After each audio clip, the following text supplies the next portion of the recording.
Представувајќи го концептот Type 00 на модната недела во Париз, Јагуар конечно се огласи за критиките кои го заплиснаа од сите страни. Репозиционирањето на секој бренд во поглед на привлекување на нови купувачи е деликатен процес кој ризикува отуѓување од корените, а со тоа и губење на верната клиентела.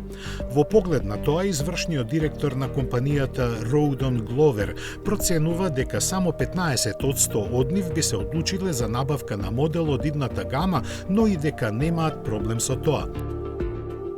Радикално настапувајќи, Јагуар планира електричниот автомобил кој ќе произлезе од концептот да биде наменет за побогатите купувачи.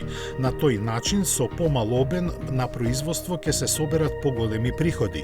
Покрај драматичниот изглед и импресивните димензии, карактеристика на луксузниот Grand Tourer ќе биде што ќе нема задно стакло, а ќе ја нема ни мачката во логото.